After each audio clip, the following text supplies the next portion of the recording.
அனைவருக்கும் வணக்கம். கன்னிராசிக்காரர்களுக்கு தர்மத்தின் வாழ்வுதனை சூதுகவும், ஆனால் மார்ச் 1ஆம் தேதி முதல் தர்மம் மீண்டும் வெல்லும் என்று சொல்லக்கூடிய வகையில் மார்ச் மாத கிரகநிலைகளின் அமைப்பு கன்னிராசிக்காரர்களுக்கு எப்படி உள்ளது? கன்னிராசிக்காரர்களுக்கு அற்புதமான மாற்றத்தை இந்த மார்ச் மாதத்தில் சந்திக்கக்கூடிய வகையில் தர்மம் மீண்டும் வெல்லும் என்று சொல்லக்கூடிய வகையில் எப்பேற்பட்ட மாற்றம் ஏற்படுகிறது என்பதை ஆராய்ந்து பார்க்கும் போது, மார்ச் 4ஆம் தேதி வக்ரகதியில் திரும்புகிறார். சப்தமஸ்தானம் என்று சொல்லக்கூடிய 7ஆம் இடத்தில் வலுவாக வீற்றிருக்கக்கூடிய உச்சம் பெற்றிருக்கக்கூடிய சுக்கிரன் அக்ரகதியில் திரும்புவது மட்டுமல்லாது, ஏற்கனவே நீச்சம் பெற்று வலுவிழந்த அமைப்பில் வலம் வரக்கூடிய ராசியின் அதிபதியும் ராஜ யோகாதிபதியுமாக இருக்கக்கூடிய வித்யா காரகரான புதனும் மார்ச் 9ஆம் தேதி முதல் வக்ரகதியில் திரும்புகிறாருங்க. பொதுவாக இந்த இரு கிரகநிலைகளும் வக்ரகதியில் திரும்புவது சற்று சாதகமற்ற அமைப்பு என்றாலும் கூட, உறுதியாக இந்த வேளையில் உச்சம் பெற்றிருக்கும் போதும் நீச்சம் பெற்றிருக்கும் போதும் வக்ரகதியில் திரும்புகின்றன.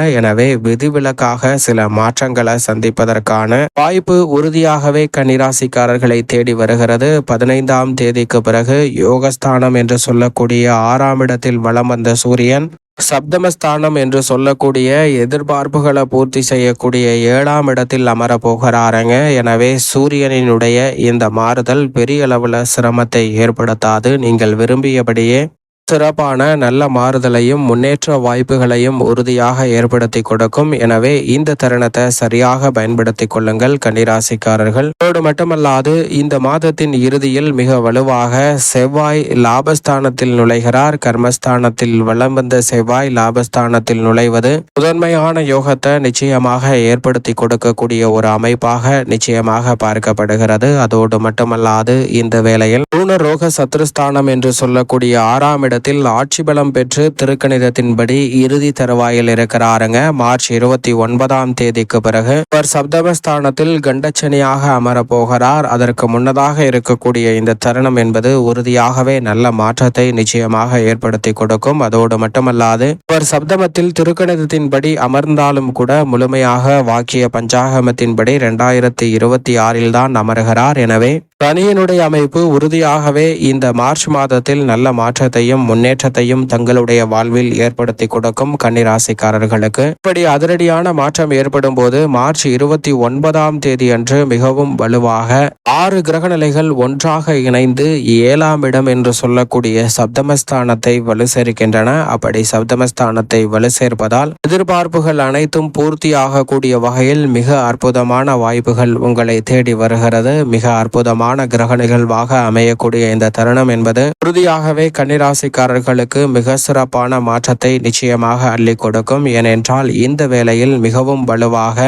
இந்த மாதம் முழுவதுமே அதீத நன்மை கொடுக்கக்கூடிய அமைப்பில் முழு சுபகிரகமாக இருக்கக்கூடிய குரு பகவான் 9இல் வலம் வருகிறாருங்க. 9இல் குரு என்றாலே உச்சபட்ச நன்மையும் வளர்ச்சியும் நிறைவாக அள்ளி கொடுக்கக்கூடிய ஒரு அற்புதமான தருணமாக அமைகிறது என்பதை திட்டவட்டமாக கன்னிராசிக்காரர்களுக்கு முழு சுபகிரகமாக இருக்கக்கூடிய குரு பகவான் உறுதிப்படுத்துகிறார். எனவே மிகப்பெரிய அளவிலான தடை தாமதங்கள் அனைத்தும் விலகி தங்களுடைய வாழ்வில் மகிழ்ச்சியும் இனிமையும் நிறைவாக கிடைப்பதற்கான யோகத்தை உறுதியாகவே 9இல் வலம் வரக்கூடிய குரு பகவான் ஏற்படுத்தி கொடுக்க போகிறார். 6 கிரகநிலைகள் ஒன்றாக இணைந்து ஜென்மராசியை பார்ப்பதோடு மட்டுமல்லாது, குருவின் சுப பார்வையும் 7ஆவதாக பதிகிறது.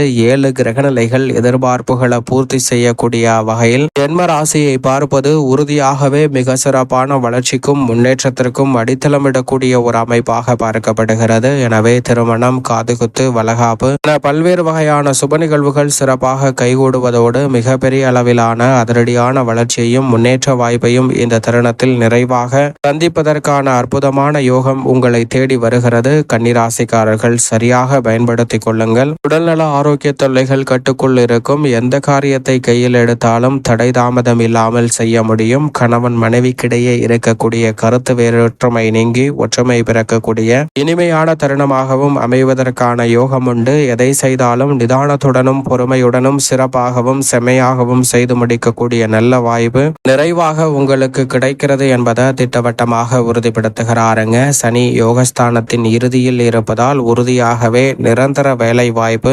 எதிர்பார்க்கக்கூடிய அற்புதமான நன்மை நிறைந்த சந்தர்ப்பம் போன்ற அனைத்துமே நிறைவாக இந்த வேளையில் கிடைப்பதற்கான யோக வாய்ப்புகளை அள்ளி கொடுக்க போகிறாருங்க. காரணம் காரியமின்றி மறுக்கப்பட்டு வந்த சலுகைகள் இந்த தருணத்தில் நிச்சயமாக உங்களை தேடி வரும். எனவே தசாபுத்திகள் கன்னிராசிக்காரர்களுக்கு வலுவாக இருந்தாலும் சரி, வலுவாக இல்லை என்றாலும் சரி, இந்த தருணத்தில் யோகஸ்தனிக்கான பலனை உறுதியாக மார்ச் மாதத்தில் சந்திப்பதற்கான யோகம் நிச்சயமாக உண்டு. எனவே சிறு முயற்சியிலே மனதிற்கு பிடித்தபடி உத்தியோகம் சார்ந்த சூழலும் தொழில் சார்ந்த சூழலும் நிச்சயமாக அமையும். தொழில்துறை வியாபாரத்துறையில் திட்டங்களை அபிவிருத்தி காணக்கூடிய வகையில் மிக சிறப்பாக மேற்கொள்ளக்கூடிய வகையிலும் இந்த தருணத்தில் பல்வேறு வகையான தடை தாமதங்களை விலக்கி முன்னேற்றத்தையும் வளர்ச்சியையும் சந்திக்கக்கூடிய வகையில் மிக சிறப்பான வாய்ப்புகளை உருவாக்குவதற்கான நல்ல சந்தர்ப்பத்தை நிச்சயம் ஏற்படுத்தி கொடுக்க போகிறாருங்க. சரியாக இந்த தருணத்தை பயன்படுத்தி கொண்டால் தொழில்துறை வியாபாரத்துறையில் அபரிவிதமான வளர்ச்சியை சந்திப்பதற்கான யோகம் நிச்சயமாக உண்டு. மத்திய மாநில அரசின் சலுகைகள் உட்பட பல்வேறு வகையான காரியங்களில் எளிதில் காரிய வெற்றி பெறுவதற்கான நல்ல சந்தர்ப்பமும் நிறைவாக இந்த வேளையில் உங்களை தேடி வருகிறது. கலைத்துறையின் நாயகன் என்று அழைக்கக்கூடிய சுக்கிரனும் இந்த வேளையில் உச்சம் பெற்று சப்தமத்தில்தான் அமர்ந்திருக்கிறார். எனவே எதிர்பார்ப்புகள் இந்த தருணத்தில் மிக சிறப்பாக பூர்த்தியாகும். வருமானத்தை உயர்த்தி கொள்ளக்கூடிய வகையில் உங்களுடைய சிறு முயற்சியிலே இந்த தருணத்தில் பல்வேறு வகையான நன்மை நிறைந்த வாய்ப்புகள் தடைதாமதமின்றி உங்களை தேடி வருவதற்கான நல்ல வாய்ப்பையும் சந்தர்ப்பத்தையும் நிச்சயம் நிறைவாக அள்ளி கொடுக்கிறது. உடல்நல ஆரோக்கிய தொல்லைகள் கட்டுக்குள் வருவதோடு விரும்பியபடியே மிக சிறப்பான வளர்ச்சியை சந்திப்பதற்கான நல்ல யோகமும் இந்த தருணத்தில் உங்களுக்கு கிடைக்கிறது. அரசியல் சதுரங்கத்தில் மிக முக்கியமான நகர்வுகளை ஏற்படுத்தி கொடுக்கிறாருங்க. தர்மத்தின் வாழ்வுதனை சூதுக்கவும் என்று பல சூழ்ச்சியால் உங்களுடைய செல்வாக்கு சரிந்த நிலையில் தற்போது தர்மம் மீண்டும் வெல்லும் என்று சொல்லக்கூடிய வகையில் மிகவும் அற்புதமான நல்ல மாற்றங்களை உறுதியாக அரசியல் சார்ந்த பணிகளில் சந்திப்பதற்கான யோகம் கன்னிராசிக்காரர்களுக்கு நிறைவாக கிடைக்கிறது சப்தமத்தில். மேலும் ராகுவும் வலுவாக வீற்றிருக்கிறாருங்க. எதிர்பார்ப்புகள் அனைத்தையும் உடனடியாக நிறைவேற்றக்கூடிய வகையில் துரிதமாக செயல்படுவதற்கான நல்ல சந்தர்ப்பம் உண்டு. அது மட்டுமல்லாது ராசியின் அதிபதியான புதனுக்கு அதிநட்பு கிரகமாக இருக்கக்கூடிய சூரியன் முற்பகுதியில் யோகஸ்தானத்திலும் பிற்பகுதியில் அவருடன் இணைந்து முக்கூட்டு கிரகம் என்று சொல்லக்கூடிய சூரியன், சுக்கிரன் மற்றும் புதன் ஆகிய 3 கிரக நிலைகளும் ஒன்றாக இணைந்து சப்தமஸ்தானத்தை வலுப்படுத்தக்கூடிய இந்த வேளையில் அலைச்சல் சிரமம் இல்லாமல் பல காரியங்களை சிறப்பாக மேற்கொள்ள முடியும். மாணவர்களின் கல்வியிலும் எதிர்பார்க்கக்கூடிய முன்னேற்ற வாய்ப்புகளும் தடைதாமதம் இல்லாமல் உறுதியாக உங்களை தேடி வருவதற்கான நல்ல யோகம் நிச்சயமாக உண்டு. மேலும் கர்மத்தில் வலம் வரக்கூடிய செவ்வாயும் லாபஸ்தானத்தில் நுழைவதால் இந்த தருணத்தில் புதிய முயற்சிகளில் புதிதாக அசையும் அசையா சொத்துக்கள் வாங்கக்கூடிய முயற்சிகள் கைகூடும். கால்நடை வளர்ப்பிலும் நல்ல முன்னேற்றத்தை நிறைவாக சந்திப்பதற்கான முதன்மையான யோகம் நிச்சயமாக கன்னிராசிக்காரர்களுக்கு உண்டு. ஜென்மத்தில் கேது இருந்தாலும் எதிர்மறையான எண்ணங்களை தவிர்த்து